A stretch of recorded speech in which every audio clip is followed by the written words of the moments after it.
Bueno, muy bien. Vamos a arrancar con la guía teórica de la unidad 7, ¿sí? La idea es que ustedes participen, se pueden ir conectando micrófono, o por el chat, vamos a estar atentos. Bien, la pregunta número 1 dice, ¿por medio de qué gráfico se representan los pares de valores de las variables x e y? ¿Y cuál es su propósito? Bien, ¿cómo se llama el gráfico?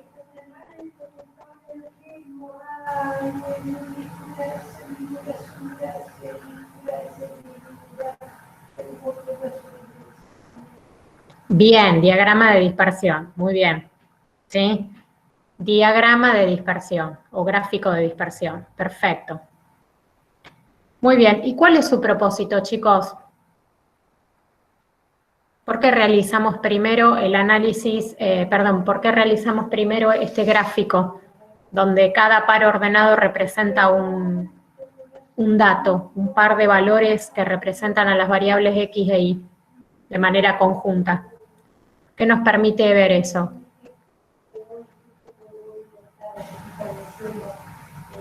A ver, alguien dice describir la dirección, para ver la forma, para ver cómo la relación entre las variables, para ver cómo es la relación, a simple vista se puede ver si hay una relación lineal. Bueno, tiene que ver con lo que están comentando, ¿sí? A ver, entre todos tratemos de armar un poquito esa idea. ¿Qué nos permite hacer el gráfico? Nos permite ver, observar, digamos, de manera descriptiva, exploratoria, si esas dos variables están relacionadas o no. Nos da una primera idea, ¿no? Para observar si ambas variables están relacionadas, claro, y si dicha relación es lineal, muy bien. Exactamente, o sea, podemos ver de manera descriptiva, exploratoria, si esas variables están relacionadas y a su vez si la relación es aparentemente lineal o si no estaríamos, digamos, pudiendo pensar en una relación de tipo lineal porque a lo mejor ya vemos que la forma de esa nube de puntos, por ejemplo, podría seguir otro tipo de patrón, ¿no? Un patrón más curvo, por ejemplo, ¿sí?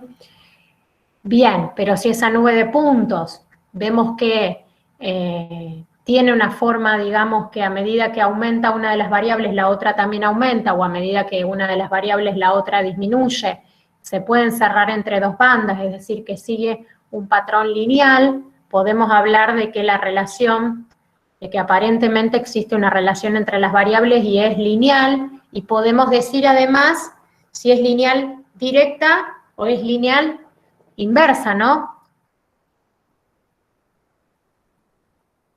Bien, o sea, no solamente la forma de la relación, sino el sentido, ¿sí? Podríamos decir, ¿está bien?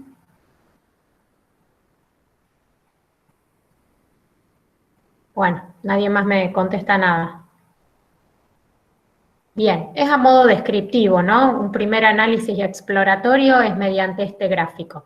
Bueno, la pregunta número 2, ¿cuál es el objetivo general del análisis de correlación lineal? ¿Se acuerdan? Esto lo estuvimos hablando justamente el miércoles pasado. Estudiar el comportamiento conjunto de dos variables aleatorias x e y. Muy bien, vamos a estudiar de manera conjunta el comportamiento de dos variables, ¿sí? El grado de asociación, nos escribe Juliana. Claro, vamos a estudiar de manera conjunta cómo se relacionan esas variables y con qué intensidad se da esa relación, ¿sí? ¿Y por qué es análisis de correlación lineal?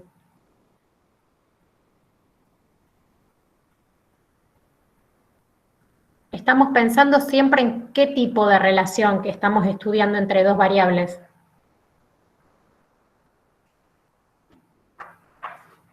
Lineal, ¿está bien? Bien. Siempre pensando, por eso lo primero que hacemos es mirar en el diagrama de dispersión si la relación es lineal o si podemos pensar en una relación aparentemente lineal. ¿Está bien? Muy bien. Cualquier cosa, chicos, me van frenando, ¿sí? Si hay algo que queda ahí o Quedan dudas. Pregunta 3, tenemos al apartado A, ¿cuál es el campo de variación de ese coeficiente? Estamos pensando en el coeficiente de correlación lineal, ¿sí? Que simbolizamos, ¿se acuerdan? Con la letra Rho, la letra griega Rho.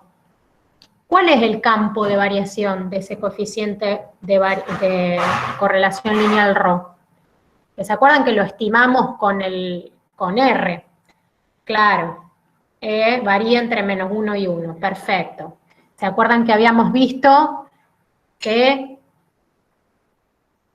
de acuerdo a, si bien varía entre -1 y 1, de acuerdo a la magnitud de su valor,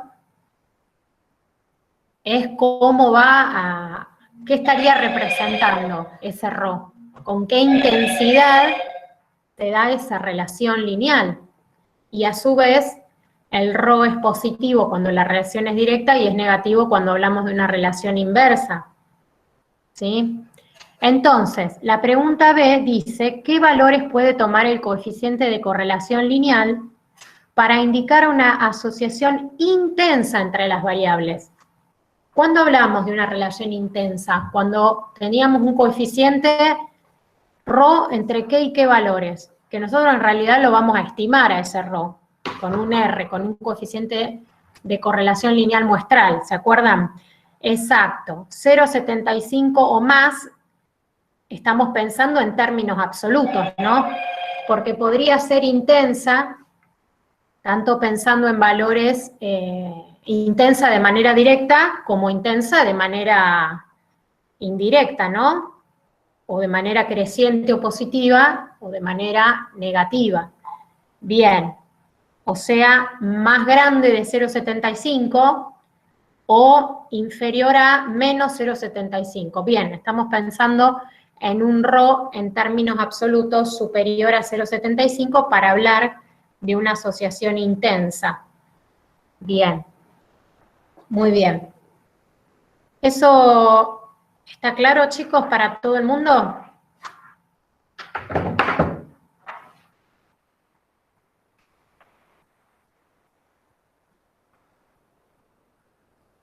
Bueno, nadie dice nada. Continúo. Bien, ahí me dicen que sí. 4. En el análisis de regresión lineal, acá ya nos vamos al análisis de regresión lineal, se trabaja con dos tipos de variables. Explicar las características de cada una de ellas. Bueno, estuvimos hablando de esto el jueves pasado, que también estaba ahí presente yo. Así que estoy segura de que lo hablamos. ¿Qué me dicen?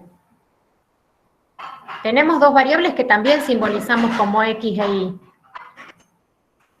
Pero, ¿cómo son las características de cada una de ellas? ¿Cómo se la denomina a la variable que llamamos o denotamos con X?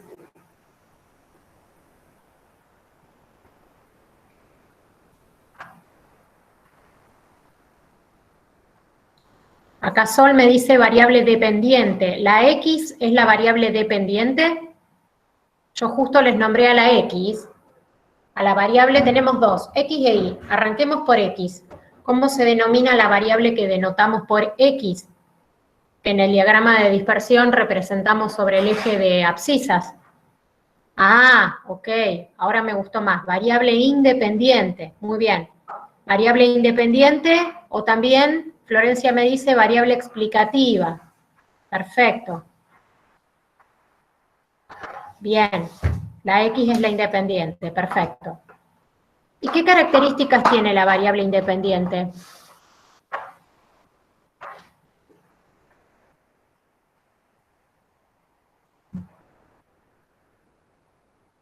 Claro, intenta explicar a la variable respuesta, o sea, estamos pensando que es una variable que me va a poder decir algo de la otra variable que es la Y, a la cual llamamos variable respuesta o dependiente. Muy bien, Juliana me dice, no es aleatoria. En el análisis de regresión lineal, recuerden que las dos variables no son aleatorias, consideramos a la X como fija, el investigador fija previamente valores, asigna valores a la variable X y en función de esa variable va a observar qué valor asume la variable respuesta para cada uno de esos valores de la variable X. ¿Está bien? Entonces la X no es aleatoria, sino que fija. Son valores preestablecidos. Muy bien. Y la variable Y, me dijeron, denominamos variable respuesta o dependiente o variable explicada. ¿Sí? ¿Y qué característica tiene?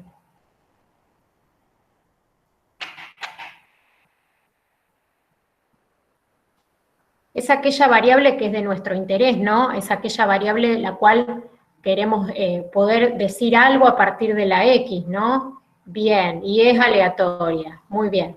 Y recordemos que para cada valor de X puedo tener uno o más valores de la variable Y observados, ¿sí? Por eso se me forma esa nube de puntos. Perfecto. Creo que no me olvidé de nada. Muy bien. Vamos con el 5. ¿Cuál es el objetivo del análisis de regresión lineal?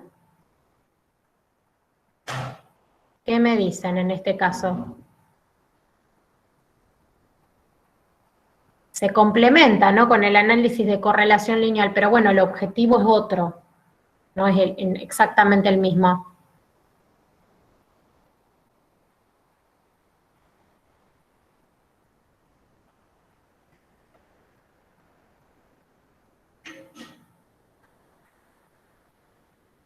A ver, ¿nadie pudo dar respuesta a este ítem? Buscar la función de la recta lineal, pregunta Sol. Explorar y modelar la relación entre las variables, ajustarlas. Bueno, bien, justamente explorar y modelar la relación entre las variables, ¿sí?, tiene que ver con lo que dice Sol, es buscar la función de la recta lineal, o sea, vamos a decirlo a ver de otra manera, justamente lo que hacemos es poder modelar esa relación que vemos que es lineal. Entonces, ¿cómo la vamos a modelar? Ajustando una recta, la recta que mejor ajuste a esa nube de puntos, a esos datos que tenemos, ¿sí? Entonces vamos a explorar.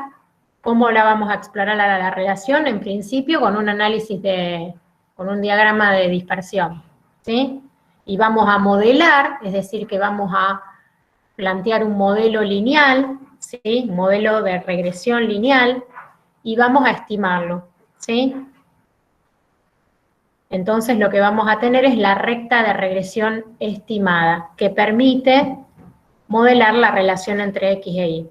Siempre que esta relación sea lineal va a ser adecuado plantear este análisis, de lo contrario no va a ser adecuado. ¿Estamos? ¿Se comprendió?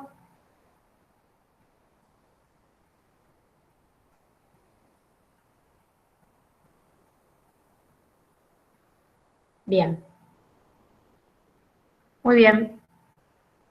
Vamos a la sexta. ¿Cómo se expresa el modelo de regresión lineal poblacional? Bueno, tiene que ver con lo que hablábamos recién. ¿Cómo se expresa el modelo de regresión lineal poblacional? ¿Y cuáles son sus parámetros? A ver qué me dicen.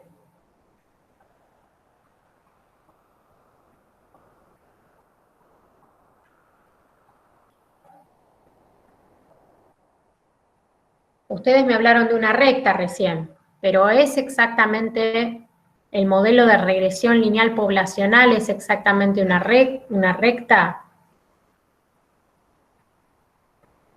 ¿Cómo son las componentes de ese modelo? A ver si me lo tienen que escribir.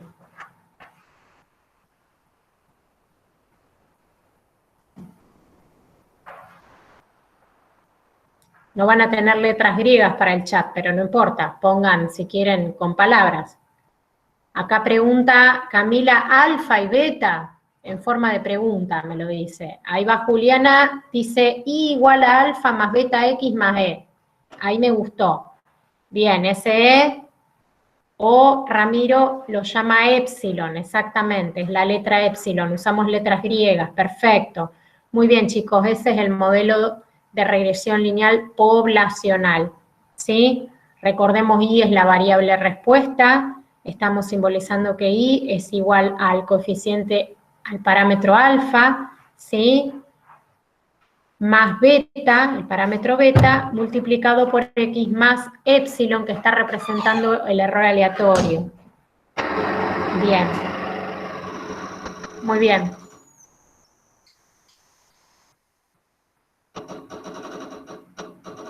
Bien, y acá está preguntando qué representa cada uno de los coeficientes. O sea, épsilon ya dijimos que es el error aleatorio, ¿sí? ¿Qué representa alfa y beta? ¿Cómo denominamos a alfa y qué representa?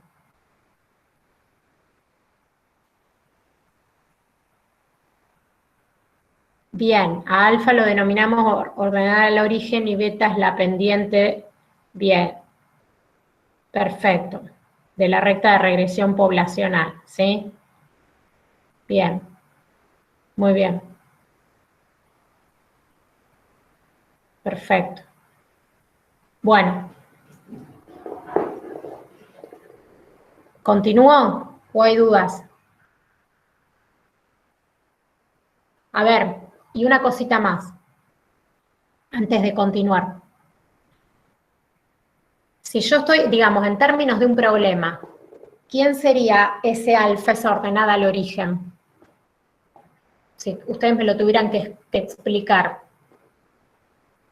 Aunque sea, díganmelo en términos de X e Y, digamos. ¿Qué representa esa ordenada al origen?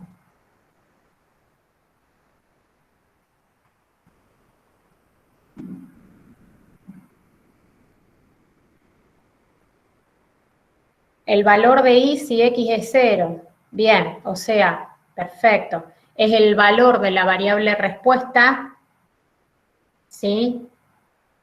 Es el valor de la variable respuesta cuando la variable X asume el valor 0, ¿sí?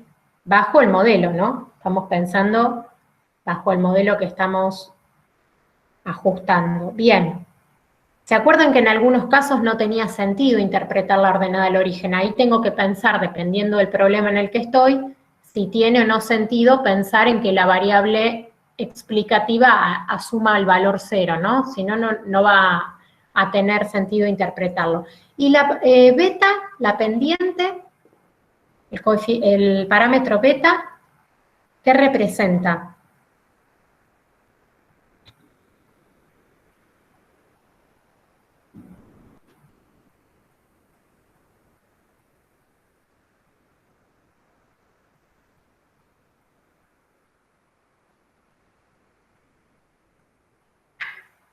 La variación de Y cuando X varía en una unidad. Bien, o sea, ante un incremento unitario de la variable X, ante un incremento unitario, es decir, ante un incremento de una unidad de mi variable explicativa, ese beta me está representando cómo varía, cuánto se incrementa o cuánto disminuye, porque podría ser una pendiente negativa, ¿no? Cómo varía mi variable respuesta en promedio, ¿no? Porque recuerden que esa recta me está representando, estamos modelando el comportamiento promedio de la variable respuesta, ¿está bien? ¿Sí? Bien, entonces, ante un incremento unitario de la variable explicativa, ¿cuánto varía, cuánto se incrementa o disminuye mi variable respuesta en promedio? ¿Sí? Bueno, perfecto. Vamos al 10. No, perdón, me estoy yendo, esperen. Estábamos en el 6 y yo me fui sin querer, porque no veo demasiado, me fui a la 9 y les mezclé con la interpretación de los coeficientes. Bueno, no importa. Después lo retomamos a la idea. Vamos con el 7. Se tienen n pares de observaciones, y ahí tienen los n pares ordenados, los n datos, y los coeficientes estimados de la recta de regresión lineal se obtienen por el método de mínimos cuadrados. Enunciar dicho método. ¿Se acuerdan que los parámetros alfa y beta se estiman mediante el método de mínimos cuadrados y obtenemos así los coeficientes estimados que los denominamos A y B respectivamente? Bueno, a ver quién se anima a enunciar este método. ¿En qué consiste el método de mínimos cuadrados, chicos? También lo hablamos el jueves pasado.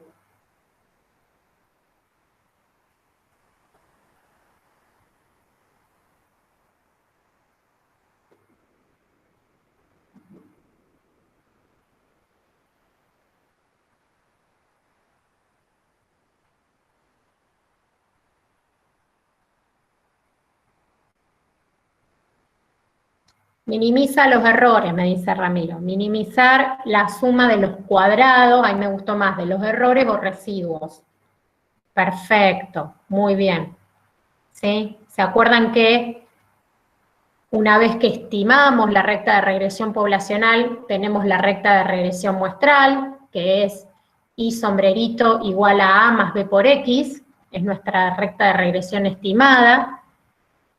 Vamos a poder observar que la ordenada de cada uno de mis datos, es decir, el valor de la respuesta observado, puede o no coincidir con el valor de la ordenada estimada, ¿no? La ordenada sobre la recta de regresión que estamos estimando justamente. Esa diferencia, esa distancia vertical es lo que llamamos residuo, ¿sí? Si yo todos esos residuos, cada uno de ellos, los n residuos, los elevo al cuadrado y los sumo, vamos a tener la sumatoria de esos residuos o errores al cuadrado. Y este método consiste en estimar A y B de manera tal que esa sumatoria de los residuos al cuadrado sea un mínimo, ¿sí? Se estiman A y B de manera tal de minimizar esa suma de esos errores o residuos al cuadrado, ¿sí? Dicho de otra manera, el otro día ustedes participando de la clase decían, quiero la recta que mejor ajuste esos datos, es decir, que pase por entre medio de todos esos datos, ¿no? La que esté más cerca de todos ellos. Y bueno, justamente lo conseguíamos encontrando los coeficientes A y B que minimizan esa suma de distancias verticales al cuadrado, es decir, la suma de los residuos al cuadrado. ¿Ese método se comprendió, chicos, o quedó alguna duda? Más allá de que matemáticamente no lo desarrollamos, ¿se acuerdan que les comentamos de la manera en que se hacía? ¿Sí? Bien, muy bien. Perfecto, vamos con el 8. ¿Qué diferencia existe entre un modelo de regresión lineal poblacional y un modelo de regresión lineal estimado o muestral? A ver, ¿qué me dicen?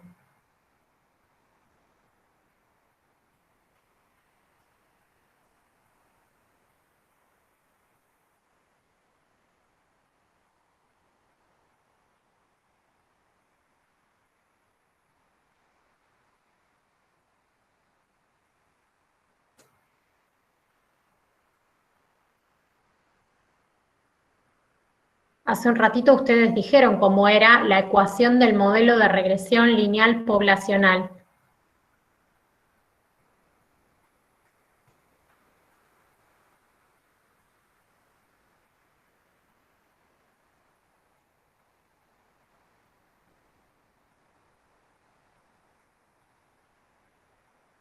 Bueno, Miguel, no pasa nada.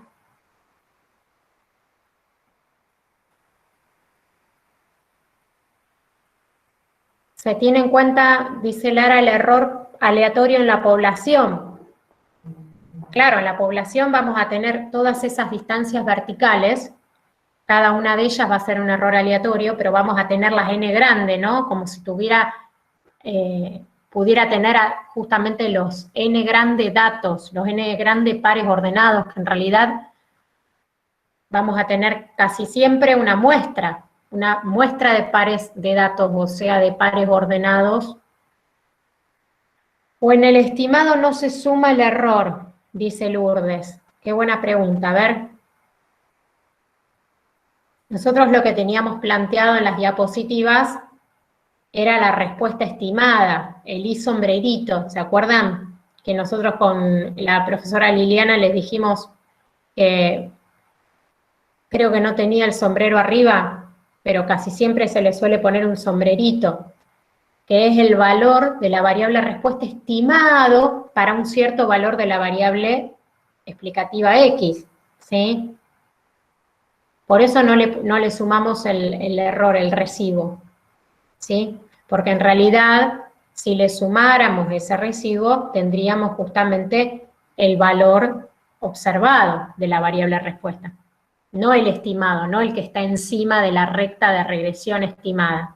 ¿Se comprende lo que digo?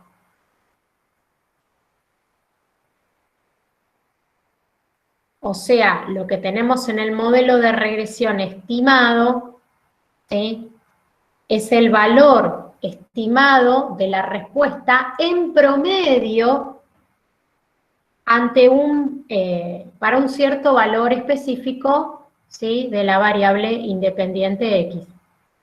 ¿Se comprende?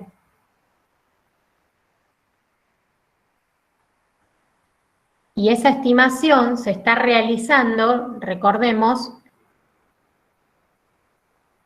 teniendo en cuenta una muestra de datos que tienen un cierto rango de variación dentro de la variable X, ¿sí? Van desde el X mínimo hasta el X máximo. ¿Se acuerdan que ese modelo dijimos que nos permitía, a partir de un valor de la variable X que esté dentro de ese campo de variación, que va desde el X mínimo hasta el X máximo, poder pronosticar o poder estimar el valor de la variable respuesta promedio, siempre que esté, como estamos hablando, dentro de ese campo de valores de variación de la variable X con el que estamos justamente construyendo el modelo, ¿sí? No sería adecuado, como ya aclaramos en clases, querer estimar la respuesta promedio considerando un valor de X fuera de ese campo de variación, porque no sabemos cómo es la relación fuera de ese campo de variación, no contamos con todos los datos, contamos con una pequeña muestra, ¿sí? Bien, muy bien. Vamos a la 10, la recta de regresión lineal estimada. Hay que seleccionar una de las opciones. ¿Cuál es la correcta? Vamos a ver, la primera dice, permite predecir la variable dependiente para un determinado valor de la variable independiente en el rango de datos originales. La segunda, permite predecir la variable dependiente para cualquier valor de la variable independiente. Miren, tienen que ver con lo que hablábamos recién. Bueno, ¿cuál es entonces la correcta? La primera. Perfecto. Ah, y yo, Miguel, tengo auriculares y todo. Más, no puedo aislar más el sonido. No sé si el resto me escucha bien. Lara me dice que sí. Bueno, me avisan cualquier cosa. ¿Ah? Fíjate, Miguel, a lo mejor en tu sonido o en la configuración, que puedas llegar a hacer algo. Bueno, entonces no hay dudas de que es la primera, ¿sí? Esto lo habíamos hablado en clases. Siempre tenemos que tener ese cuidado. ¿Por qué? ¿De dónde sale esto? De que no sería adecuado. Y bueno, porque como hablábamos el otro día en clases y le habíamos mostrado un gráfico incluso, nosotros estamos construyendo el modelo teniendo en cuenta un conjunto de valores de la variable explicativa y un conjunto, sí, de valores de la variable respuesta dentro de esa muestra que observamos. Ahora, y estamos haciendo el diagrama de dispersión también y observando cómo es la relación de manera descriptiva para ese conjunto de datos. Ahora, fuera de ese conjunto de datos, para valores más grandes de X, más chicos de X, no sabemos cómo es la relación, si se mantiene igual, ¿sí? O si cambia. Entonces, bueno, tal vez no es adecuada la estimación que hacemos fuera de ese rango de valores, ¿sí? No lo vamos a saber si es adecuado o no. Bien, entonces la opción 1 sería la correcta. Vamos con 11. ¿Se puede afirmar que los resultados obtenidos con una regresión lineal reflejan una relación causa-efecto entre las variables? ¿Qué me dicen?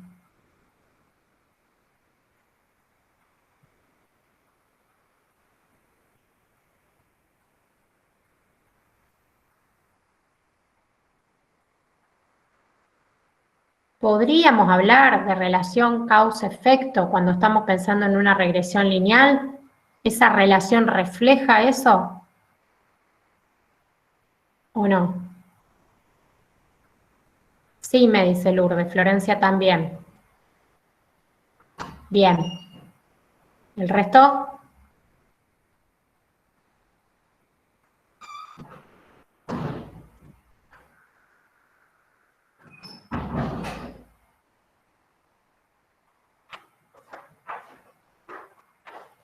Claro.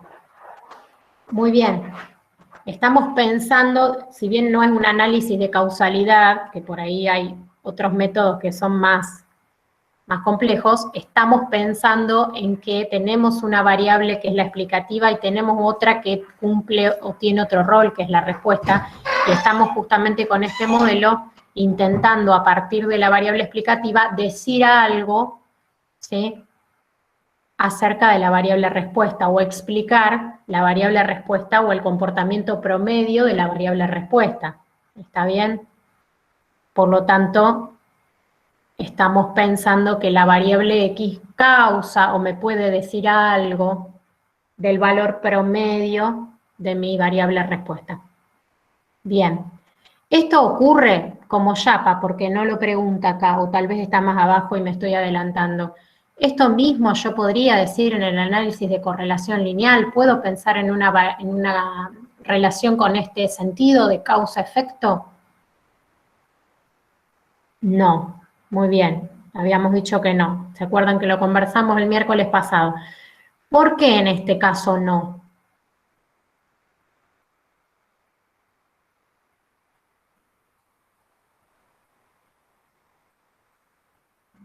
Bien, ambas son variables aleatorias en el análisis de correlación lineal y las dos se miran, digamos, de manera como que cumplen el mismo rol, ¿no? No estamos pensando en una explicativa y en una respuesta. Ambas son variables aleatorias y lo que hacemos es estudiar el comportamiento conjunto, dijimos, de estas variables y evaluar si la relación que observamos es lineal o no y qué tan intensa o cuál es el grado de esa relación. Perfecto. Bien. Vamos con la 12.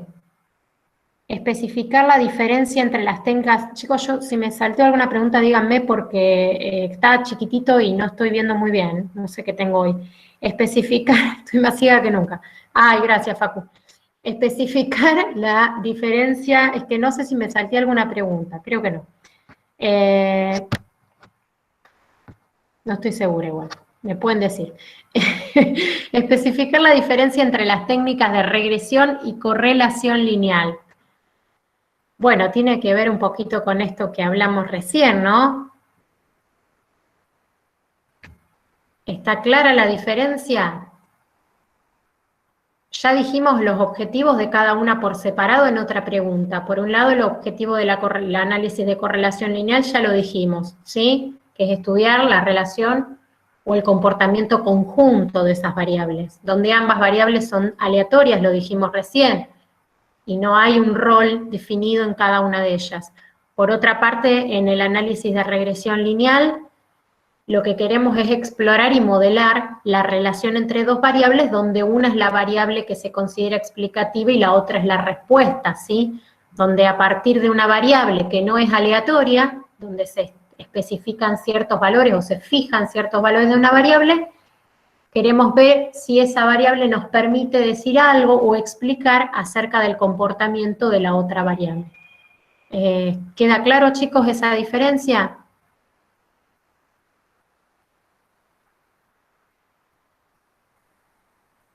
Bien.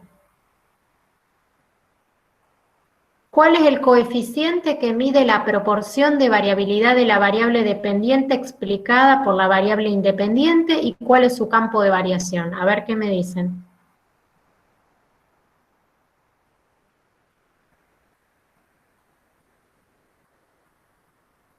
¿Se acuerdan que hay un coeficiente que nos permite decir qué porcentaje de la variabilidad total de la variable respuesta es explicada por la variable independiente?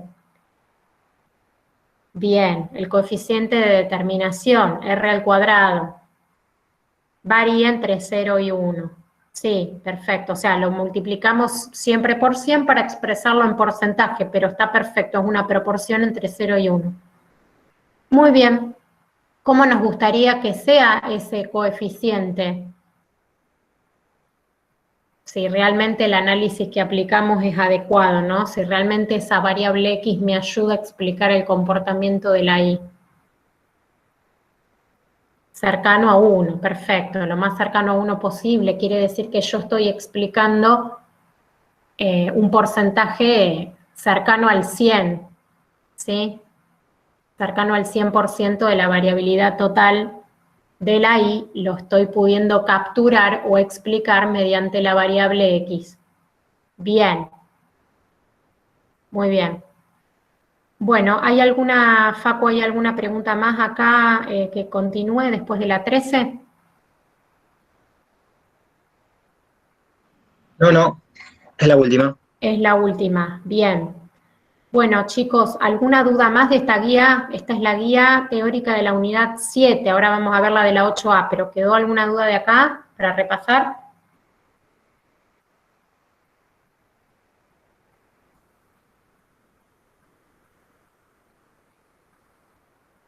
Todo claro. Perfecto. Bueno, ahora vamos a ver entonces la guía de la unidad 8A. Bien. Perfecto. La idea es que también participen ustedes, ¿sí? Vamos con la primera pregunta. Facu, vos también si querés intervenir, yo te dejo, no hay problema. La primera, ¿qué es una serie de tiempo? ¿A qué llamamos serie de tiempo, chicos?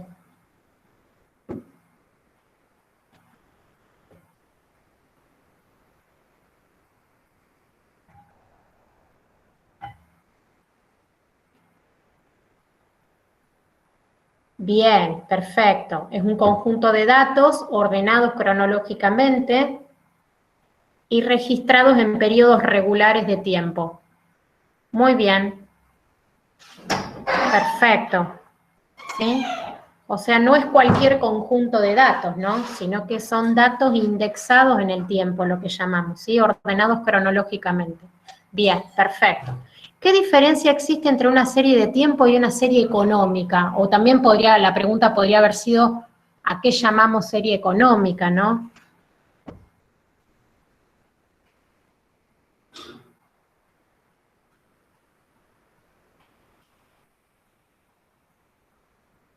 ¿Qué me dicen?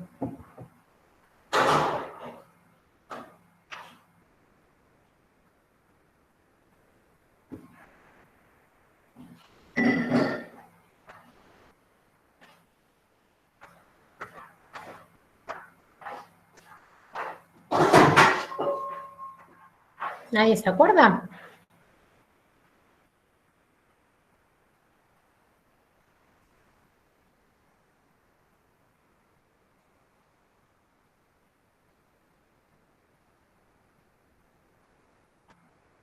Y con un ejemplo tampoco, fíjense en la 3, nos pide enuncio en forma completa 2 ejemplos de serie de tiempo y 2 de serie económica.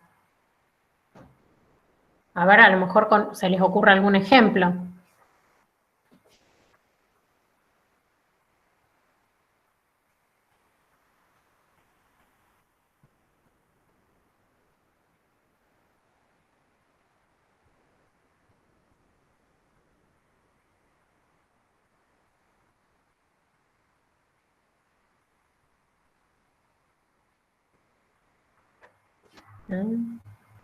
Nada, chicos.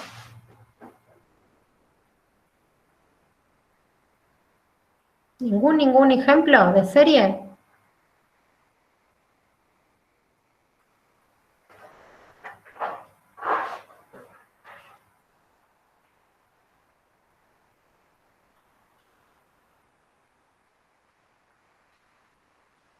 No la pude responder, me dice Ramiro. ¿Y el resto? ¿Ninguno pudo dar un ejemplo de serie de tiempo? No, me dice Sol. Yo tampoco. A ver. ¿Pero han hecho práctica o no? Es más fácil de lo que pensaban. Piensen Claro, en un indicador numérico que se mide a través del tiempo y siempre con la misma periodicidad, es decir, mensualmente o semanalmente o anualmente. Hay un numerito que sale todos los meses que indica cuánto aumentaron los precios de una economía. Eso es una... ahí, claro, ahí Belén pregunta, ¿la inflación? Pregunta Belén.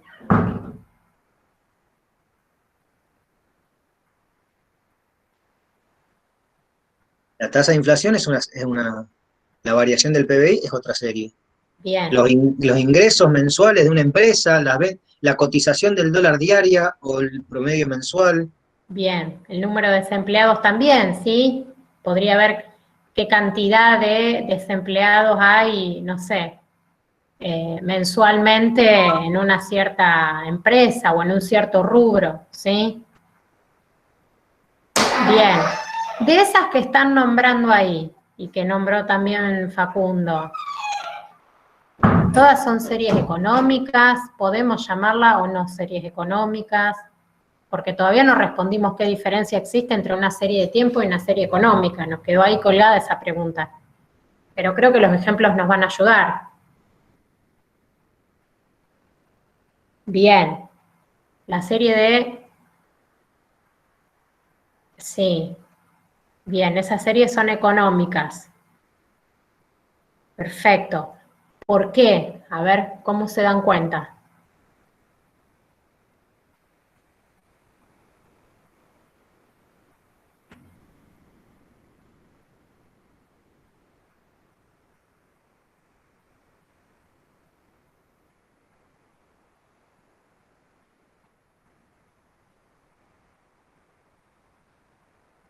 Ajá. Bien. Lo que se está midiendo con cierta periodicidad, lo que se está midiendo a través del tiempo, es una variable económica que incide o influye en la economía del país, ¿sí? Es una variable económica o tal vez no es directamente un índice a lo mejor económico, pero puede ser una variable que impacte de manera directa en la economía de un país, ¿sí? Y la llamamos series económicas. Bien. Ahora sí, chicos, más o menos.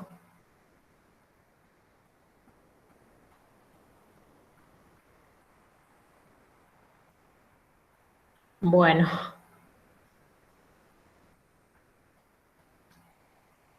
muy bien. ¿Y alguna serie de tiempo que no sea necesariamente una serie económica? ¿Se les ocurre alguna?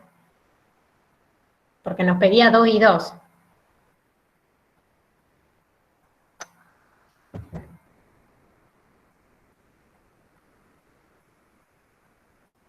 El consumo mensual de energía. Bien, podríamos decir, sí. La aislamos de lo que tiene que ver, puede considerarse económica, claro. Sí, está ligada a la economía. La visita a algún museo. Bueno, esa ya tal vez puede ser, más que la visita, que es lo que vamos a registrar mes a mes o día a día o semana a semana, como con la periodicidad que lo quieran pensar. La cantidad de personas que ingresan al museo, ¿sí? Sería, por ejemplo, ¿no? Podría ser. Bien,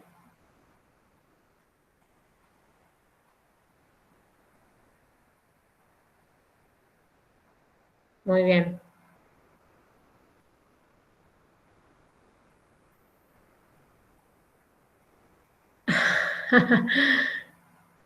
Que nos tienen cerrados. Muy bien.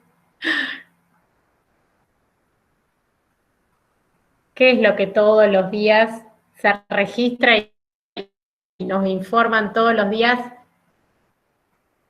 Los casos, bien. Los datos del COVID, ¿sí? La cantidad de contagios o la cantidad de casos positivos, podrían ser una.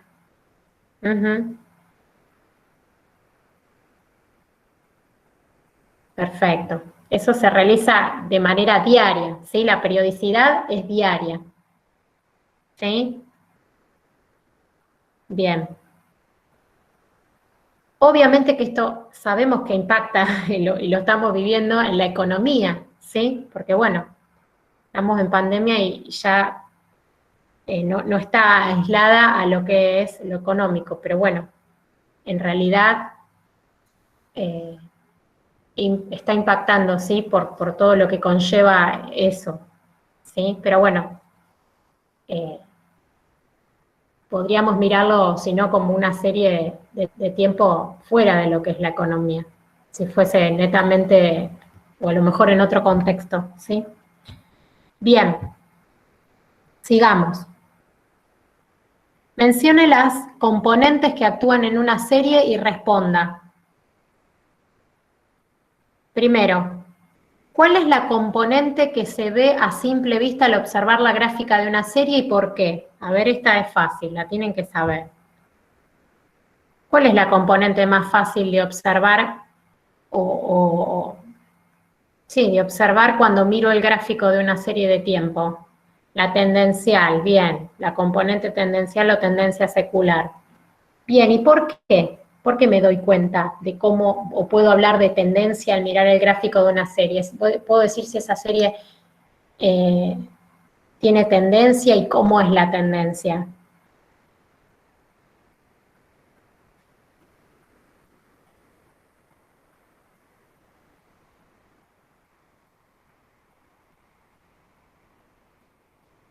Claro, puedo decir si el comportamiento es creciente o decreciente, porque veo cómo se comporta la variable, nos dice Lourdes, ¿sí? ¿Se acuerdan que la tendencia secular o componente tendencial lo que mide es el comportamiento a largo plazo, ¿sí? De la variable que estoy registrando, ¿sí?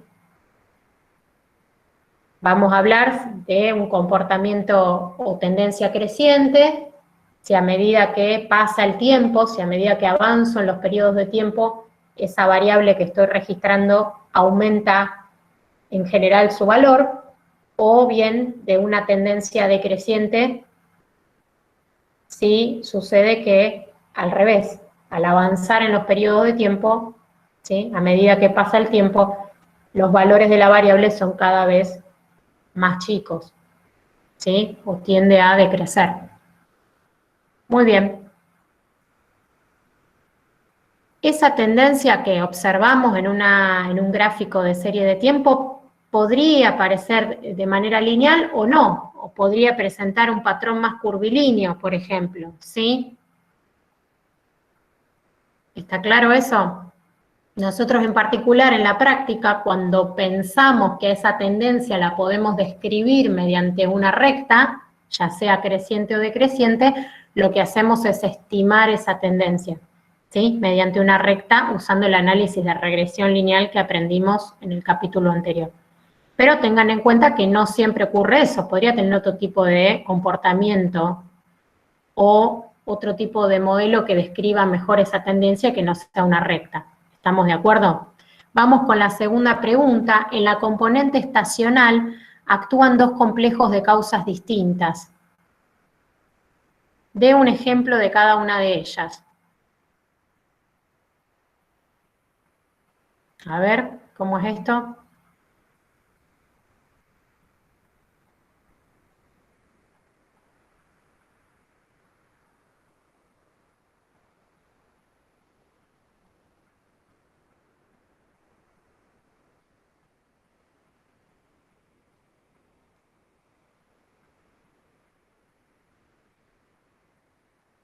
En la componente estacional, primero, repasemos. ¿A qué se llama componente estacional? ¿O qué entienden ustedes por componente estacional? Primero arranquemos un poquito por ahí.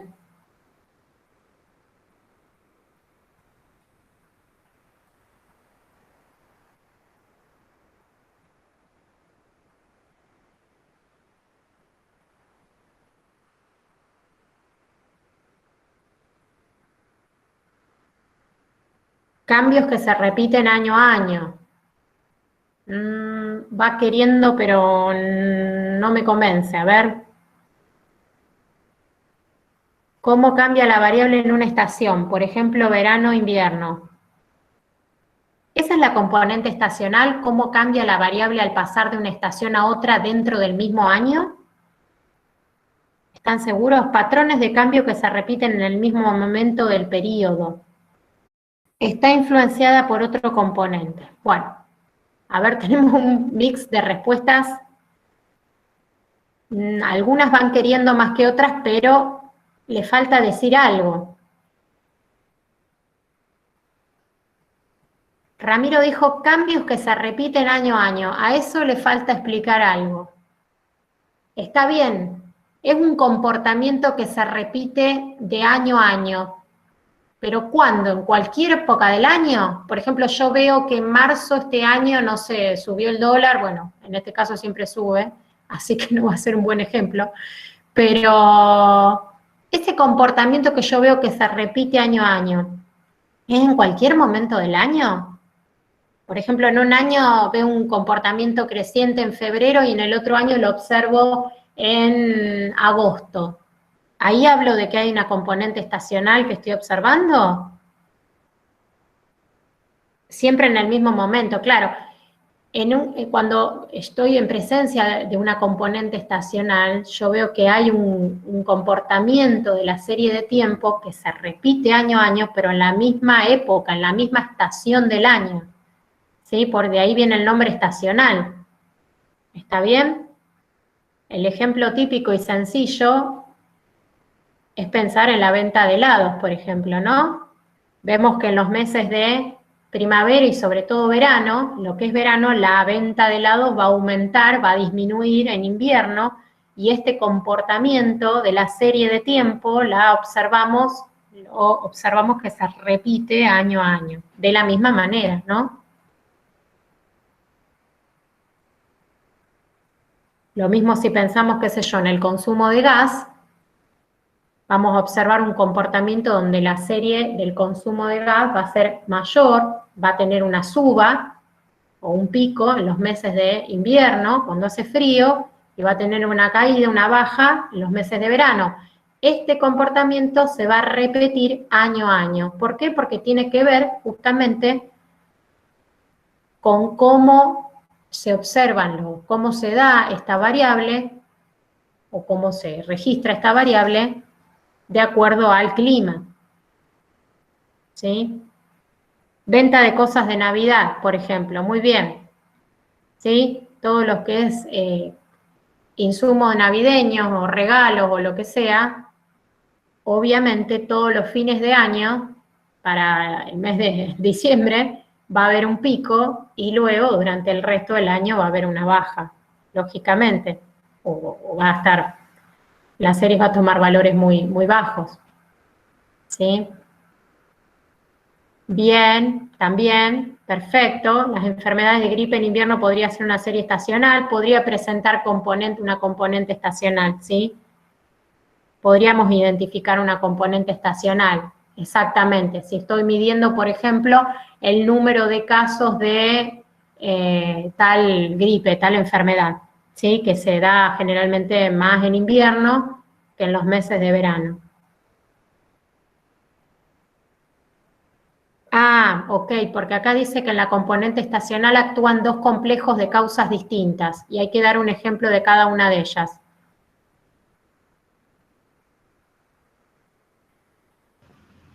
Mira, Lara, perdón, Pau, entro yo a... Sí, mejor, Facu. A ver No, si es vos... que, no, por ejemplo, ahí dieron dos ejemplos.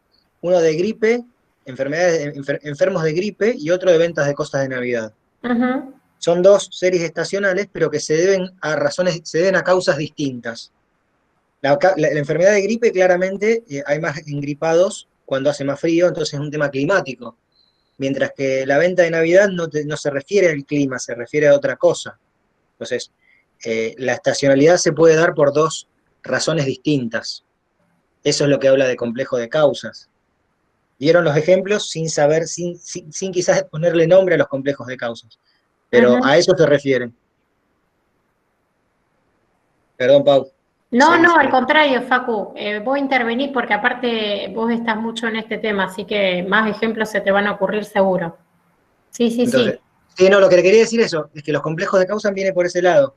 Eh, por un lado, los factores climáticos, venta de estufas, venta de helados, venta de Aire enfermos de gripe, acondicionados, ventas de aire sí. acondicionado, ventas de pasajes a la costa, y después viene otro que viene por el lado de las costumbres sociales, ventas de huevo de Pascua, ventas de árboles de Navidad, venta de juguetes en la parte del Día del Niño, o de Navidad, o de Reyes. Entonces, esos serían los dos complejos de causas, lo climático y las costumbres sociales. Bien, perfecto. Ahora se comprendió mejor, ¿no es cierto, chicos?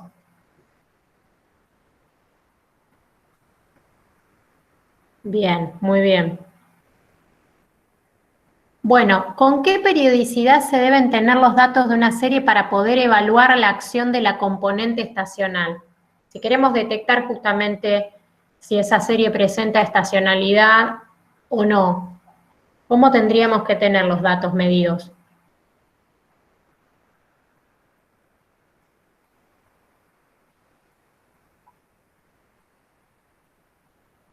Anuales, dice Lourdes. Justamente no tienen que ser anuales. ¿Qué pasa si, por ejemplo, uno de los ejemplos que estamos dando, ¿no? Por ejemplo, hablábamos de, qué sé yo, la cantidad de estufas que se venden o la cantidad de aires acondicionados que se venden. Yo imagínense que tengo un dato por año. O sea, tengo la cantidad de estufas que se vendieron en el 2015, la cantidad que se vendieron en el 2016, 2017, y así consecutivamente. Yo con ese dato, que tengo un solo dato por año, ¿podría evaluar si se vendió más en el invierno que en el verano, por ejemplo? ¿O si se vendió más en los meses de frío que en los de invierno? Ah, ok, por meses, ¿no? Sí, preferentemente lo vamos a necesitar con periodicidad mensual. ¿Por qué digo preferentemente? Podría ser bimestral, ¿sí? Y también voy a llegar a capturar, a lo mejor si hay una, claro, o subanual, ¿sí? Podría llegar a capturar siempre que tenga mes, bimestre, trimestre, cuatrimestre. Obviamente que si tengo la serie mensual va a ser mejor, porque yo voy a poder ver mes a mes cómo es el comportamiento de mi variable y voy a ver más detalladamente, ¿sí? Si hay subas o bajas dependiendo las estaciones del año, que es lo que queremos evaluar, ¿no? Y si todos los años ese mismo comportamiento se repite de manera similar. Entonces, siempre que tenga periodos inferiores al año, preferentemente mensual, ¿sí? Aunque también hablamos de estacionalidades cuando vemos un comportamiento que a lo mejor se repite. Digamos, dentro de lo que es estacional también podemos llegar a ver algo que tiene que ver con los días de la semana también, ¿sí? Eso también es estacional, pero con digamos, otra manera de modelarlo, que no es algo que vemos en esta materia. ¿Está? Pero se comprendió que si yo tengo datos anuales justamente no lo puedo hacer porque estoy teniendo la información completa de ese año, completa, la sumatoria de esa variable durante ese año. No estoy pudiendo ver qué pasó durante las estaciones de ese año, si subió, si bajó.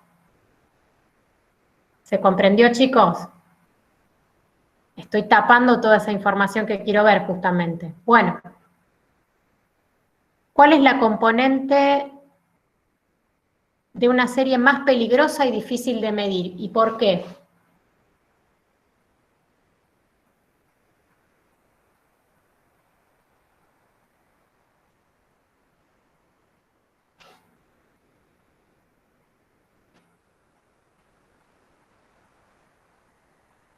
Me parece que esta...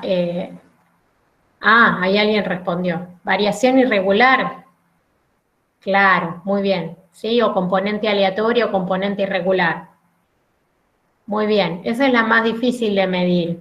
La más peligrosa, dice ahí. ¿Peligrosa en qué sentido? A ver, si alguien... ¿Qué entienden por esa frase que está ahí? ¿Y por qué además les parece que...? Claro, porque esa componente se debe a hechos impredecibles y que no se suelen dar con frecuencia, ¿no? Son hechos aislados, digamos, que suceden y que es difícil de predecir cuándo van a suceder. ¿Y a qué se debe, por ejemplo? ¿A qué acontecimientos?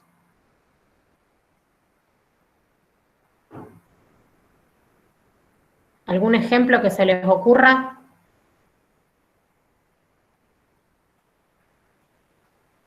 Esa variación o componente irregular o aleatoria, ¿cómo la vamos a ver? Digamos, si yo miro el gráfico de la serie, ¿qué es lo que vamos a ver de repente? ¿Qué tendría que observar de repente que ocurre en ese gráfico lineal? Para hablar de componente irregular. Un cambio inesperado, claro, vamos a tener una suba, por ejemplo, abrupta, o una baja también abrupta. Y ese comportamiento no se repite de manera similar ni año a año, ni semana a semana, ni mes a mes. O sea, es algo que se da de repente, una caída o una expansión. Bien, decrece mucho o sube mucho. Bien, ¿y eso a qué se debe? Por ejemplo, ¿no se les ocurre algún ejemplo de algún hecho que justamente es un hecho extraordinario que se dé así de repente, que no ocurra frecuentemente y que provoque en la serie este efecto que podemos capturar con la componente aleatoria o irregular? La pandemia. Sí, exactamente. Bueno, y bueno, esta ya se está haciendo más que pandemia, quinquenia, ¿sí? Ya es algo que no fue de un momento, sino que va a ser algo de todo este año.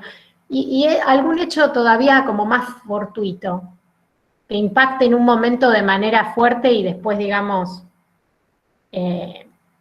sobre alguna variable y que enseguida, digamos, se pueda restablecer. A ver si a alguien se le ocurre. Si no, yo les voy a dar un ejemplo de mi vida real, un caso verídico que me pasó. Incendio, terremoto, bien, exactamente. Tiene que ver con algún hecho así extraordinario, ¿sí? Que puede ser una inundación, un incendio, un terremoto. Puede ser por un tema como ahora que estamos viendo la pandemia. Por ejemplo, lo que yo les iba a contar es, una vez, viviendo acá en Rosario, cuando me vine a estudiar, en la casa que yo alquilaba, hubo una fuga de gas, ¿sí? Imagínense cómo me llegó a mí la boleta, que eso fue lo que me salvó de que explote un caño, ¿no?, tras la pared y que, bueno, me suceda una desgracia. Llega una boleta con una suma, con un consumo abismal, con una suma que lógicamente llamo y eso era muy, muy raro de que, digamos, me haya llegado la suma así. Llamo, automáticamente me vienen a cortar el gas, ¿sí? Había una fuga terrible y eso originó que en mi serie de tiempo de consumo de gas haya un pico abrupto que llegaba no sé a dónde, rompía el gráfico y después automáticamente se restableció, ¿sí? Fue un hecho, digamos, extraordinario, por una causa de un accidente en este caso, ¿no? Bien, ¿se comprende, chicos? Puede tener que ver también con una crisis económica, ¿sí? Bueno, ¿qué entiende por componente cíclica y cuánto puede durar un ciclo económico?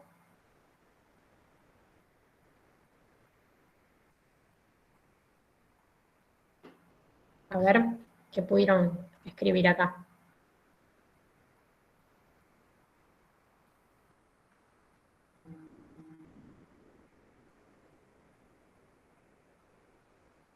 Bien, esos que llamamos ciclos son esas ondas que se producen, ¿no? Movimientos de aumento y reducción de una serie de tiempo. Bien. Y para poder observar esos movimientos y hablar de un ciclo, o por ejemplo, acá lo que está llamado ciclo económico.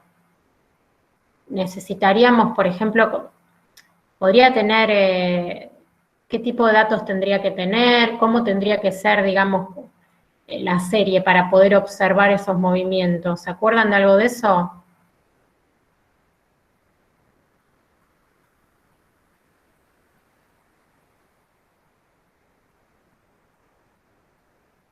Claro, tengo que poder observar ese comportamiento, esa forma de onda, ¿no? Como esas subas y esas bajas, sí.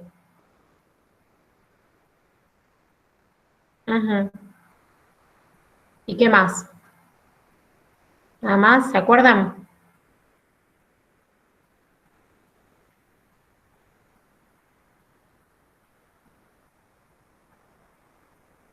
Claro, exactamente. Tengo que tener periodos largos de tiempo, que tener digamos, una gran cantidad de periodos de tiempo para poder observar realmente ese comportamiento, ¿sí? Que se dé ese comportamiento y hablar de ciclos. ¿Cuánto puede durar un ciclo económico? Nos pregunta acá el enunciado.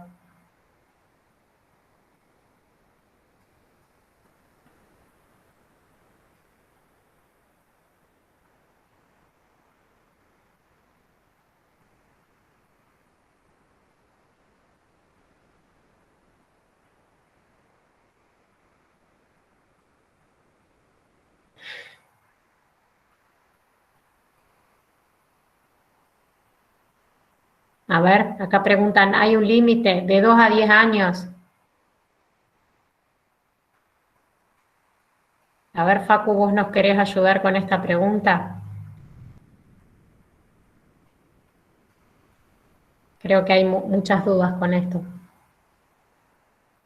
Sí, lógicamente, sí.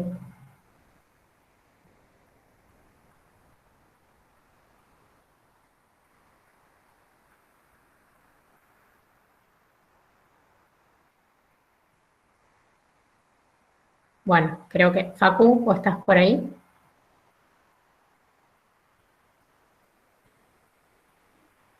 Sí, estaba enchufando la cuenta, estaba perdiéndose la Bueno, batería.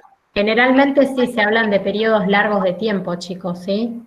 De 5 a 10 años, pero bueno, Facu, no sé si vos tenías algo para agregar de los ciclos. No, no, no, no, es como dice Claro, Lara, depende de la de estabilidad de un país.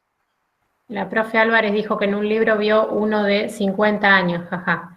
Claro, son periodos muy largos de tiempo, ¿sí? Claro, Obviamente. cuanto más estable sea el país, más va a durar el ciclo, porque recuerden que el ciclo es todo, un ciclo entero es todo un movimiento de crecimiento, Y de de expansión, mejor crecimiento. dicho, de pico, de depresión y de recesión y de depresión. Entonces todo ese circuito puede durar 2, 3, 5 años si es muy inestable, y hasta 50. Hay países que crecen, crecen, crecen, crecen, y no se ve nunca el final del ciclo, pero sí. Es variable. Lo que no pueden Ujú. confundirse es que dure un año, porque eso es estacionalidad, no es ciclo. Claro, claro, y lo que hablábamos antes, por eso yo les preguntaba, ¿cómo tiene que ser la periodicidad de una serie para poder ver, ¿sí? Para poder evaluar, observar la componente cíclica, ¿sí? Pedimos que la serie sea anual y pedimos muchos periodos de tiempo para poder evaluar esto. ¿Está bien? Que no es lo mismo que si queremos observar estacionalidad. ¿Está bien? ¿Quedó claro, chicos?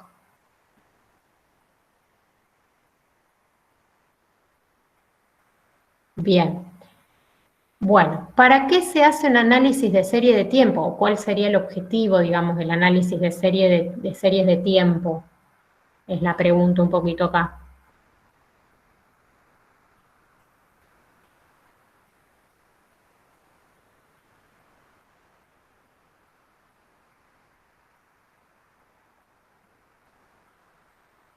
Para poder estimar a futuro.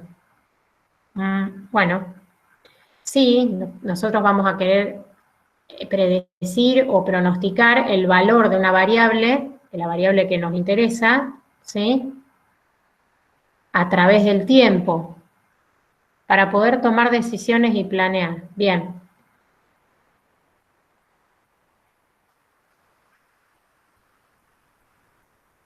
Muy bien. ¿Solamente con el objetivo de hacer pronósticos se hace el análisis de series de tiempo? ¿O hay algún otro objetivo más?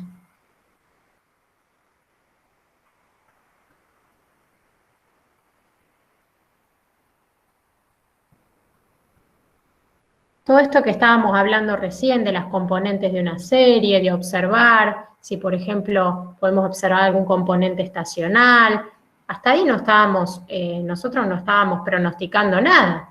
Y sin embargo, ¿qué estuvimos haciendo? Pensando en describir la tendencia de esa serie, si es creciente, si es decreciente, si vemos un comportamiento, digamos, estable a lo largo del tiempo, o sea que no crece ni decrece. Si presenta una componente estacional, donde vemos que todos los años en la misma época se repite un cierto comportamiento de la variable que estamos midiendo. Yo ahí, en todo eso que estamos diciendo, ¿estamos pronosticando el valor de una variable o qué estamos haciendo?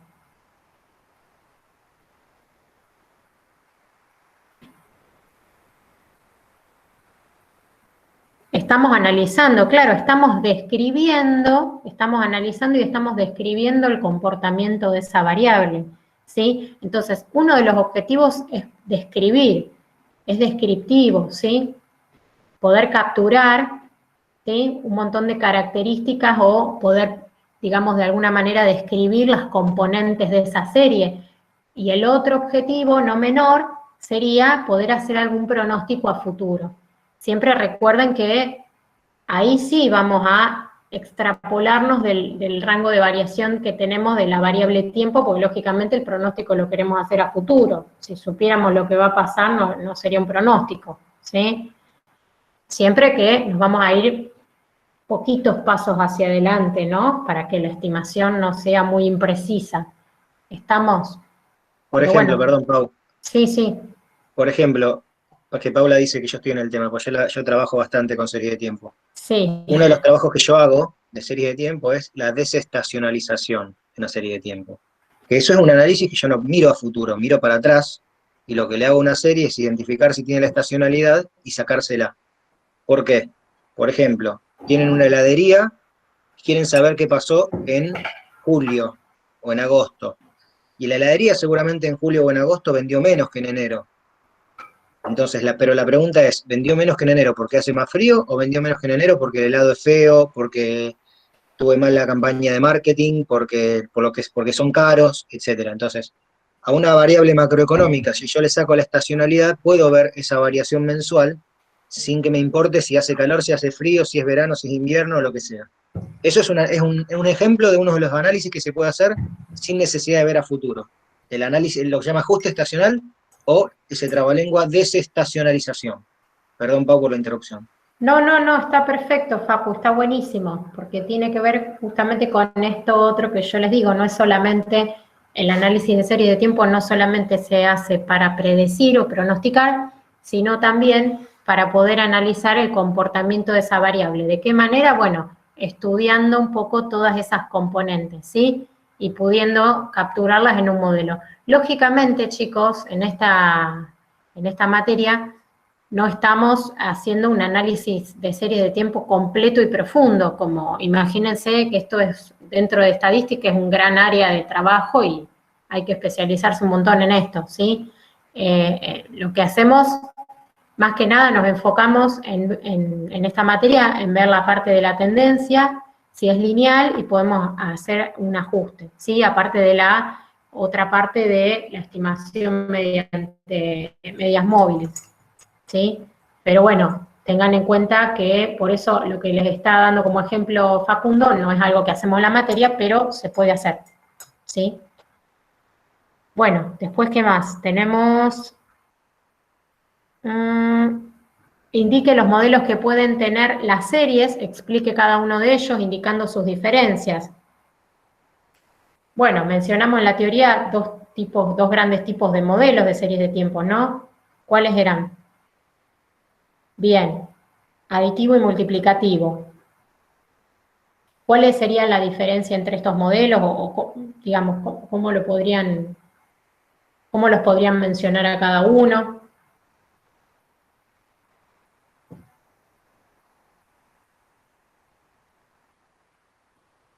Bien, en el aditivo estamos pensando en que las componentes justamente se van a sumar. Estamos sumando las componentes, o pensando que mi serie es resultado de la suma de esas componentes. Y en el multiplicativo es el producto, ¿sí? Bueno, ¿y qué más podrían agregar a eso?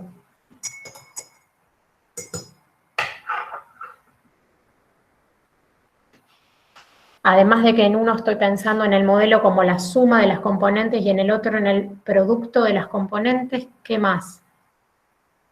¿Cómo interactúan entre sí las componentes en un modelo y en el otro?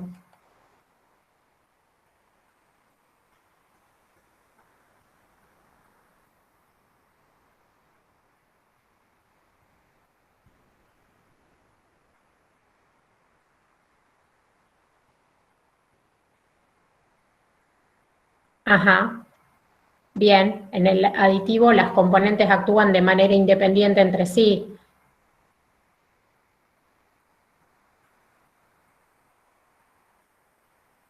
Y en el multiplicativo,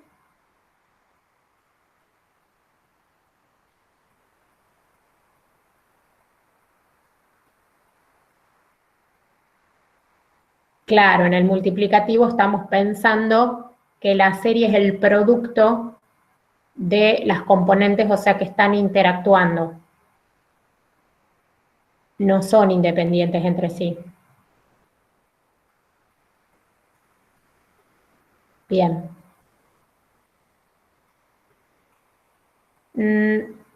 Una respuesta, le Sí, respondo a Belén. sí, eso te iba a decir, Facu, porque creo que En no. realidad, el ajuste estacional consiste en sacar la estacionalidad del modelo. Puede ser en el modelo aditivo o en el modelo multiplicativo. La diferencia es Claro, cómo la sacás. En el modelo aditivo restás la estacionalidad y sale. En el modelo multiplicativo tenés que dividir por la estacionalidad y sale. Esa sería la diferencia. Pero se puede, en cualquiera de los dos modelos se puede hacer un ajuste estacional. bien, perfecto.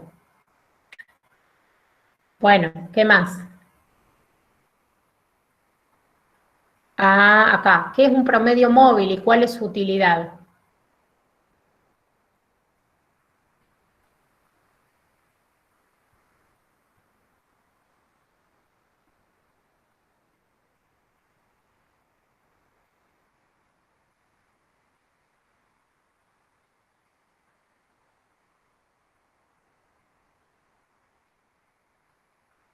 Ujú.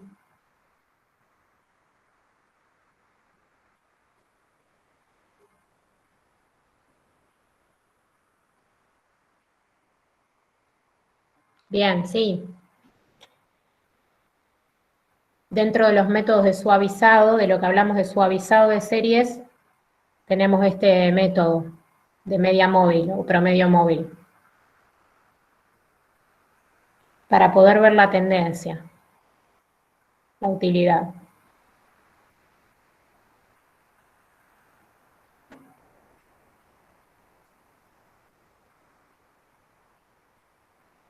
Bien, está bien. ¿Vos, Facu, querés agregar algo acá para aclarar a los chicos? Sino que ahí Lourdes dice que es un método para medir la fluctuación estacional. En realidad no es un método que Mm, sirve para eso, sino que todo lo contrario, al suavizar la serie de tiempo, hace que tenga menos influencia tanto la estacionalidad como el irregular, y nos enfoquemos en la tendencia y un poco el ciclo que a veces se estudian juntos. Pero y a la pregunta ¿qué es un método de suavizado en el cual vamos calculando el promedio para un conjunto de series que se va midiendo, se va moviendo a través del tiempo. Aprovecho el ejemplo de los enfermos de COVID. Muchas veces en vez de mostrar cuántos se enfermaron hoy, se muestra el promedio de la semana para evitar justamente esa estacionalidad semanal que puede haber de mayor número en ujú. martes o miércoles y menos en fin de semana. Bien,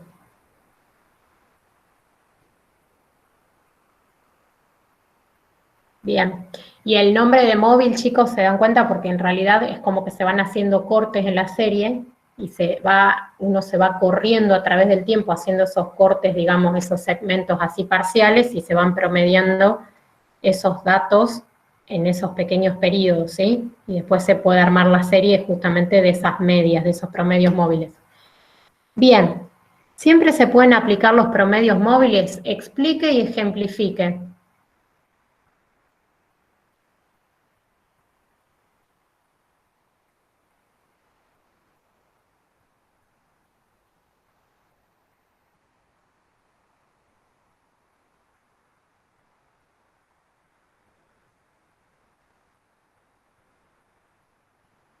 ¿Qué les parece, chicos?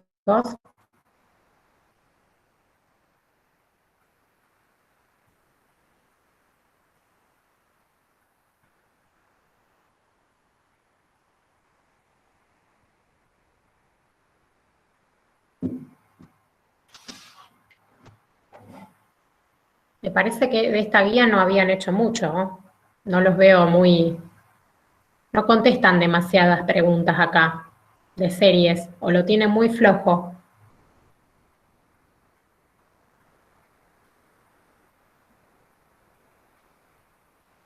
Los datos deben seguir una tendencia lineal. O por lo menos tener un patrón definido. Si no es lineal, que tengan un patrón definido.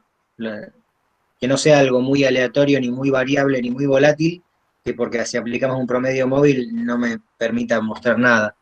Pero sí, deberían tener los datos con una tendencia lineal o bastante lineal, o por lo menos tener un patrón definido la serie, que me permita que el promedio móvil sirva para algo.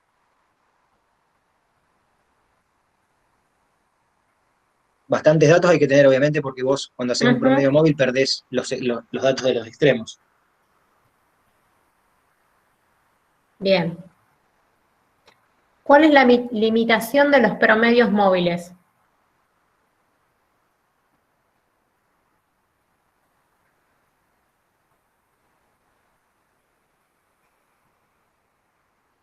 Ahí lo respondió Lara, me parece. Ah, a ver, yo no lo llego a ver, por eso. No. Lo respondió para la pregunta anterior, que hay que tener bastantes datos, es una de las limitaciones que tiene. No permite extrapolar, bueno.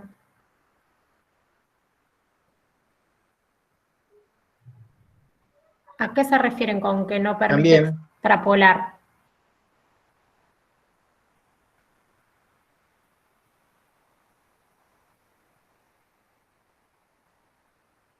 Bueno, perfecto. Pronosticar. Está bien. Sí. No sirve para hacer proyecciones.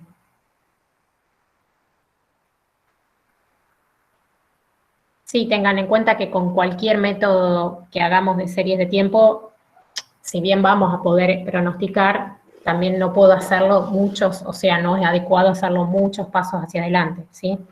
Eso también hay que tener cuidado, digamos.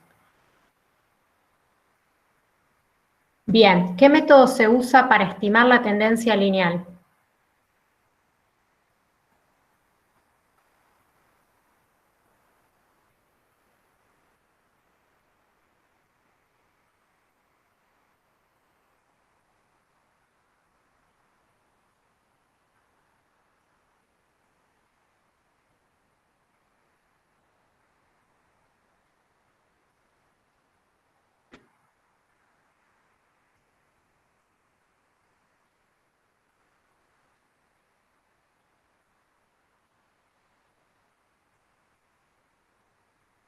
A ver, yo no llego a leer, no sé si alguien escribió algo. Sí, Lourdes dice la regresión lineal. En realidad utiliza el mismo método que la regresión lineal, que es el método de mínimos cuadrados. Pero sí. Ok. Bien. Perfecto. Bien, por eso lo que hablábamos hoy al principio, siempre vamos a ver si esa tendencia que observamos podemos ver mediante, en este caso no vamos a hacer un gráfico de dispersión, sino que vamos a hacer un gráfico lineal, vamos a graficar esa serie de tiempo y vamos a observar si podemos pensar que esa tendencia tiene un comportamiento lineal, ya sea creciente o decreciente. En ese caso vamos a estimar esa tendencia mediante el método de mínimos cuadrados, que es lo que hacemos cuando estimamos la recta de regresión poblacional, ¿sí? Siguiendo esa misma lógica. ¿Siempre son válidas las estimaciones de valores futuros? Explique. Bueno, lo que hablábamos un poquito recién.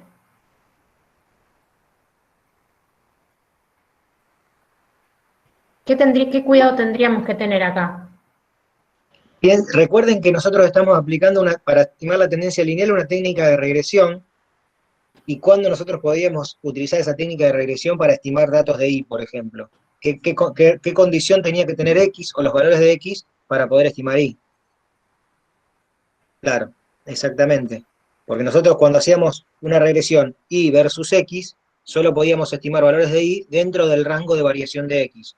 Acá vamos a estar siempre por fuera del rango, porque siempre vamos a hacer a futuro. Si tenemos de enero a diciembre y queremos para el año que viene, va a ser fuera del rango. Entonces, como dicen muy bien Carolina y Lourdes, para poder pronosticar a futuro que vamos a estar fuera del rango, tienen que mantenerse las condiciones observadas en el periodo. Bien, perfecto.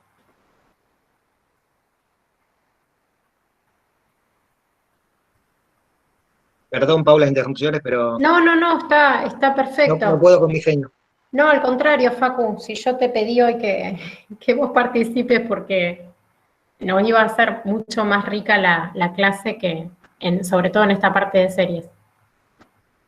Y que aparte los vi también a los chicos como que no han podido, en la guía anterior creo que la han podido un poquito más completar, pero en esta me da la sensación de que no. ¿Alguna otra cosa, chicos, duda que les haya quedado?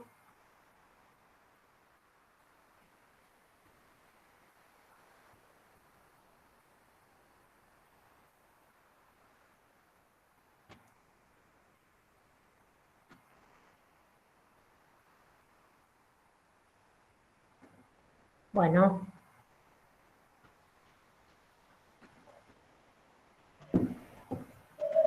Ahí quieren ver la pregunta 2 de nuevo. Ah, La de no diferencia entre serie de tiempo y serie económica. no había leído. Lara, es esa, ¿no? La diferencia entre serie de tiempo y serie económica. En realidad, una incluye a la otra. La serie de tiempo es Claro, cualquier serie, cualquier conjunto de datos ordenados cronológicamente en periodos regulares de tiempo, que si la variable que estamos siguiendo es económica, es una serie económica. Si la variable que estamos siguiendo no es una serie, no es económica, por ejemplo, temperatura promedio mensual en Rosario, precipitaciones diarias en el Amazonas, la altura del río Paraná, la altura de Granadero Baigorria, todas esas series no son variables económicas, así que son series de tiempo. La cotización del dólar diaria, el PBI anual de Argentina, y esas que fuimos viendo, ventas mensuales de, no sé, de aires acondicionados en la provincia de Santa Fe, todas esas son variables económicas, por lo tanto son series económicas. En realidad no es que están separadas, sino que las sí, series económicas son una particularidad, un subconjunto de la serie de tiempo. claro. Por eso hoy cuando leímos la pregunta, yo les dije que podría haber estado enunciada como a qué llamamos serie económica directamente, no marcar la diferencia, sino que, bueno, cuándo a una serie la podemos identificar o denominar serie económica, ¿sí? Sí, tal vez la pregunta Sí, confunde un poco. los confunde, tal cual. Bien, ¿alguna otra duda, chicos?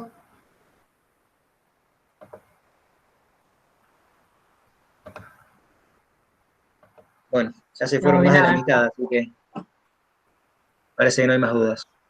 No, ya quedan Bueno, 5. Paco, si querés cortar ir dale a cortando la la grabación. grabación, Me había 4, colgado en eso. no, está bien.